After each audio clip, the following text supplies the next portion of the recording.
It's funny. The first thing it says is billionaire philanthropist Bill Gates. I swear that you became famous because you were doing something with technology, but all of a sudden you're a philanthropist now. Next thing, Fury as care home quiz minister laughs. I watched this actually yesterday. Piers Morgan, everybody knows him. So Piers Morgan grills Helen Whately on Good Morning Britain. He holds up an article saying 4,000 feared dead in care homes, and she was like laughing and smiling. And I said to somebody, she's laughing and smiling because I'm sure she knows that in this cold and flu season, many people who are elderly, they will pass away. Some of them are, they're in nursing homes, they're at the end of life. Some of them are just vulnerable. It's an institution. They're in a confined space, breathing each other's air. And I know people who have worked in care homes who've told me, like, if there's a virus going around, many of them get it. If there's a tummy bug, because, you're assisting one person, you're helping them to freshen up. Maybe they've had an accident. Before you know it, the next person's had an accident and the next one. It only takes one person just, coughing or leaving something contaminated lying around, and because they're all in an enclosed space, it spreads. So this idea that care homes are not necessarily up to par, again, she will be used as a scapegoat to say, why are you not taking it seriously? Quickly they jumped on this story and put it in the paper, and it says here, a social care minister was asked to stop laughing during a car crash interview about the scale of coronavirus deaths in care homes. Helen Whately was challenged on ITV's Good Morning Britain over claims that thousands of deaths in care home are going unrecorded. She appeared to giggle as presenter Piers Morgan held up a Daily Mail front page suggesting the true death toll is close to 4,000 rather than the official number of 237. Why are you laughing? What do you find funny about this? Morgan asked. The junior minister said, I don't think it's funny in the slightest, adding, I'm not laughing at all. But the presenter replied, I literally just asked you, is it true that 4,000 elderly people have died in care homes? And all you can do is laugh. What's the matter with you? Miss Whately explained her reaction was because she could not see the front page being held up via the video link to her Faversham home in Kent. But the exchange prompted fury on social media. She is not only smirking, she is rolling her eyes, tweeted psychologist Joe Hemmings, clearly irritated by direct questions. Writer Chase Newkey Burden posted car crash interview from Helen Whately, laughing, sniggering and lying as Piers Morgan asked her about deaths in care homes. The minister also defended official claims that 19 NHS workers have died after getting COVID-19, despite one health watchdog counting more than 50. The data that has been reported to me of confirmed deaths of health workers is 19, she insisted. But she admitted, we know that also some workers have died who work in social care. I'll be straight with you, we don't have a figure for that. So basically what she's saying is, people die all the time. And we don't know how many actually have died of COVID versus how many have just died of other causes. And we know now that the numbers have been inflated. Some of the deaths are being reclassified because, COVID-19 was not the primary cause of death, but also that, it's a very big difference between 237 and 4,000. We know that they are putting COVID-19 on death certificates, even if that is not the reason. And I personally think that is why she was kind of taken aback by the number, because she knows that the primary cause of death was not this virus. Maybe it was a contributing factor, it was something that caused a complication, but it wasn't the main cause of death, especially for people who already were close to the end of their life. Okay, so, it was ridiculous. And then you got here, Connie, 106, is the oldest to beat virus.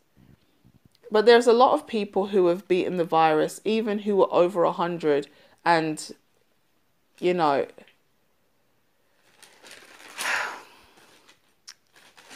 despite the fact that many people have had the virus and maybe don't even know, they just got over it, you know, it's a bit funny to me. So the next thing I want to talk about is testing. A lot of people are talking about testing, and I just think testing is so pointless, especially now that it's already gone all over the globe. What is the point to test people when the pandemic has already hit and is peaking? You know, and they're talking about, we want to test to see who had it. What that tells me is that you don't really know who has had the virus. You didn't do the appropriate studies, and now you're trying to backtrack to make it look like you're doing something. But I personally feel like they will never roll out wide-scale testing, because if the number of people proven to have had the virus and got over it, many of which you didn't even know that they had it, they didn't have symptoms, or they had what they thought was a regular flu, and they took whatever they needed to take and got over it, and they carried on with their life. If the number of people who had the virus or who have the virus is huge, the number of people the death rate will be minuscule. They're already talking about, these models where apparently, like in the States, they estimated 200,000 people would die. Then it's like 80,000 people would die. Then it's like 60,000. And then it's like 30,000. Some people say it will be closer to 30,000 than 60 or whatever. Okay? But that is still small compared to some of the other things that are killing people in, any country. The number of people who definitely died as a result of COVID-19 is small compared to some of the other everyday things like alcohol, drugs, and suicide that is killing people annually in pretty much any country in the world. This is why I was saying at the beginning about the conspiracy theories. Let's not get excited that people are trying to acknowledge conspiracy theories, because if this is the narrative in the so-called truther community that's been allowed to get out, you have to also look at what they could be distracting you from. For example, in the UK, we were talking a lot about Brexit and Britain leaving the EU. But we haven't heard a single thing about Brexit for months now because of this coronavirus crisis. So I'll be interested to see what happens to the UK in terms of the EU and the deals that we're trying to strike, and who we will strike a deal with after, once this is allegedly all over. Because a big part of the EU problem, or the leaving of the EU, was trade deals. Europe benefits a lot from us being in the European Union, because London, for example, is a trade capital in the world kind of thing. So the EU gets a lot of money from the UK. So that's why they don't want the UK to leave. It's about the money.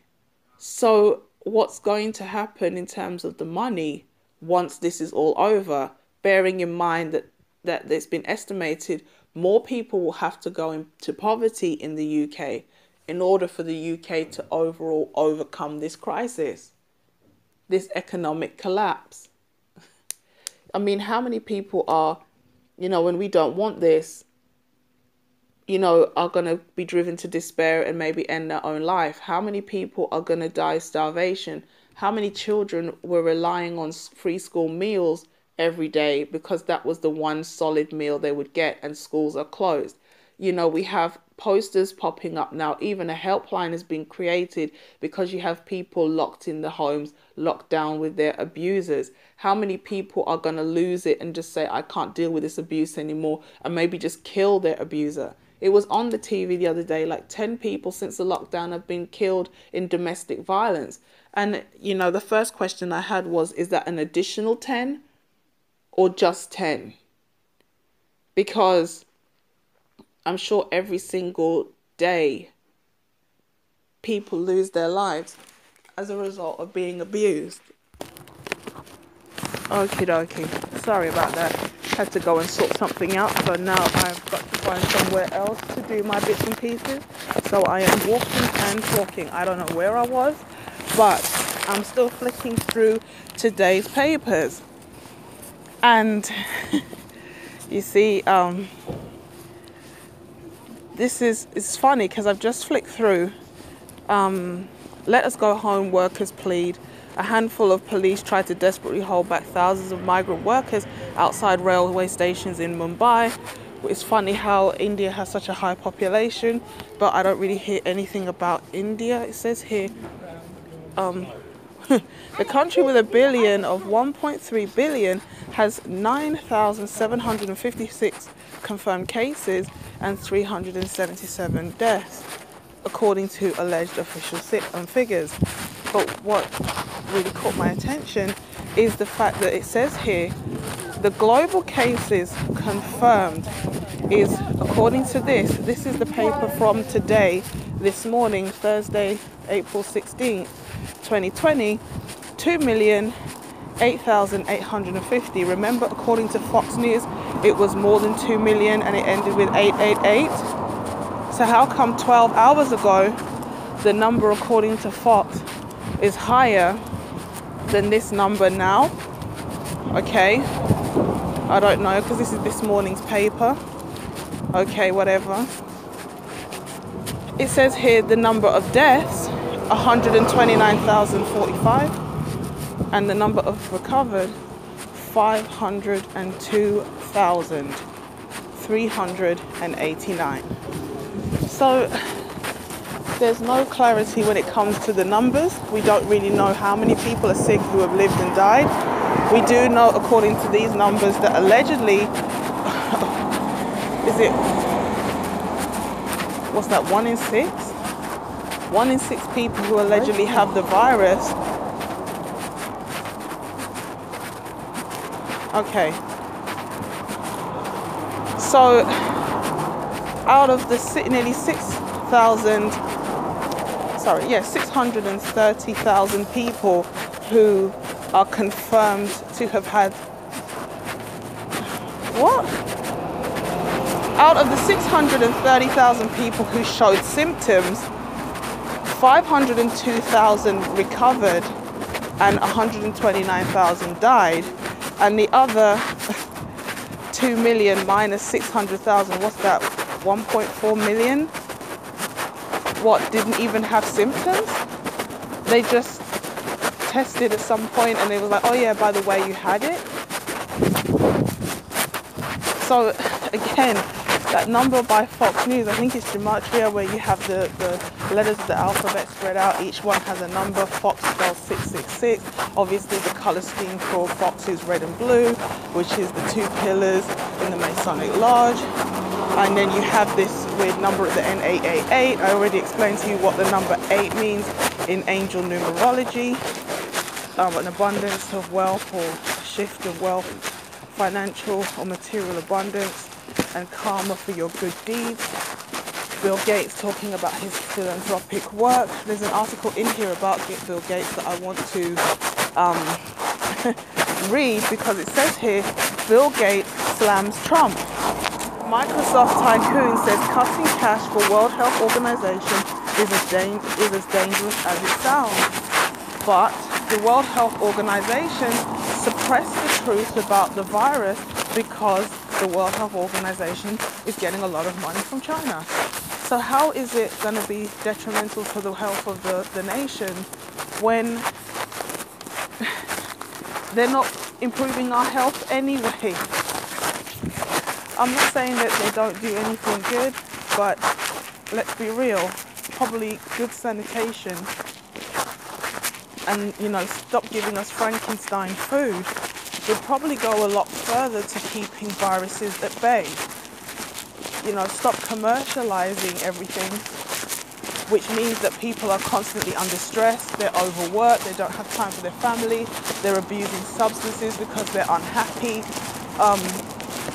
A lot of these are the reasons why obesity is a problem, heart conditions are a problem, You know, and there was an article that I read talking about men that have low testosterone.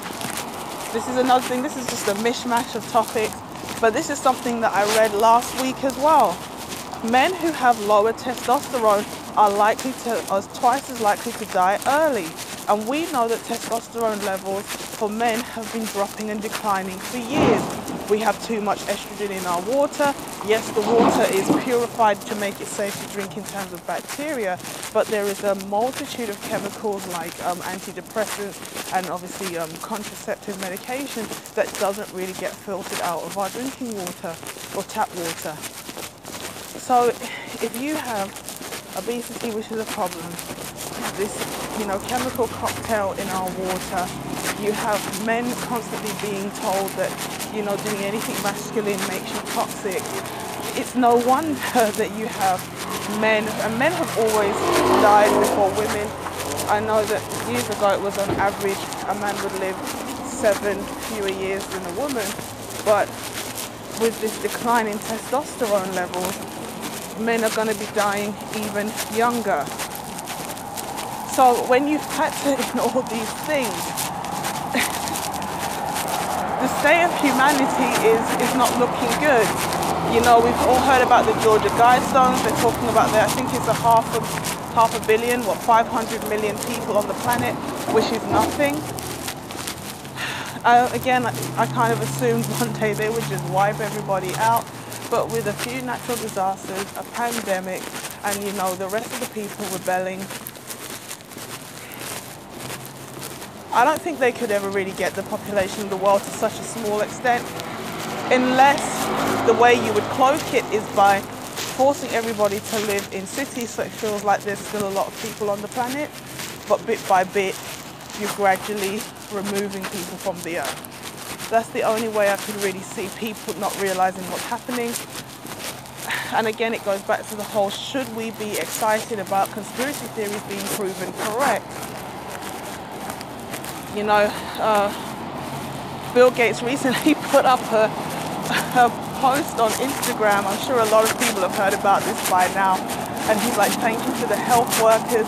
And he got completely bashed. Like, everybody was like, most people were just like, we don't want your vaccines, Gates. You should be in prison. Gates for prison. It's like, take your own vaccine, give it to your own family. And it's like, you may think that you're winning, but are you really winning?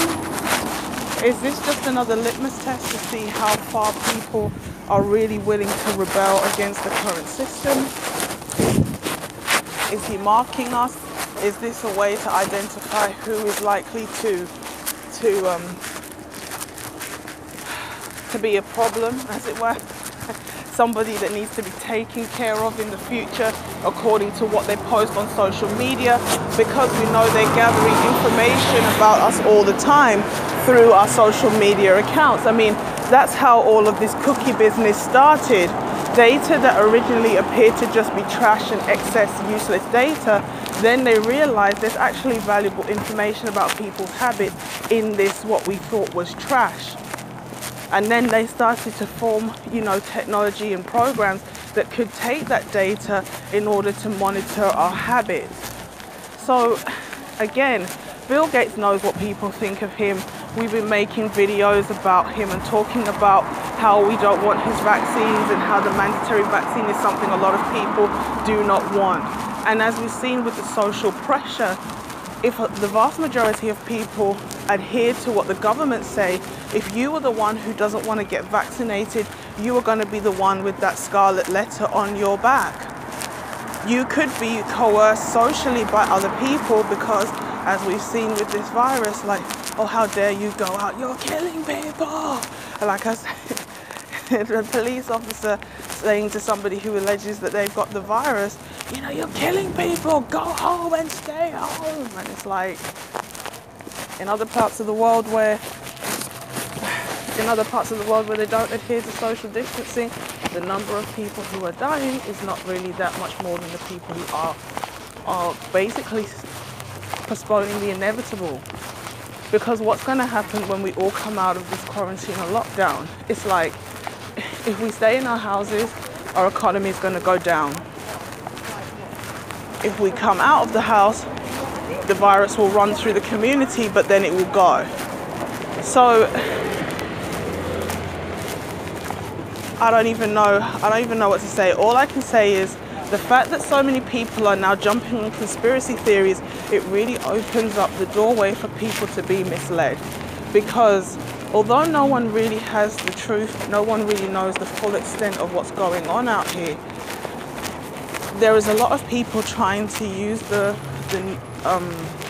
conspiracy theory route as a way to usher people into New Ageism, into secular humanism, where it's more about people coming together as one, united, like the Tower of Babel, you know, instead of coming together as one under Christ. So we don't want to get caught up in this whole, you know, finally we were proven right, because, you know, there's only going to be a little bit of a little bit of a lie, a little bit of deviance mixed in with the truth in order to undermine the whole situation. You know, so I would say yes, a lot of people are going to come to some of the truth through these conspiracy theory channels, but after the little bit of truth or the 99 truths, we always have to be thinking, where is the lie? Where is the deception?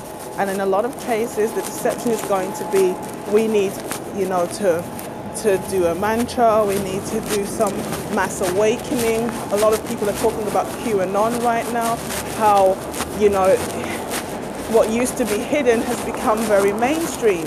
So the question is, are we really exposing something, or are they allowing us to expose it because they want to distract us from other things? What's going on in your area? What's not being talked about? What was the hot topic in your area before this coronavirus hit? And what's kind of gone under the radar is everybody's just constantly focusing on this so-called situation.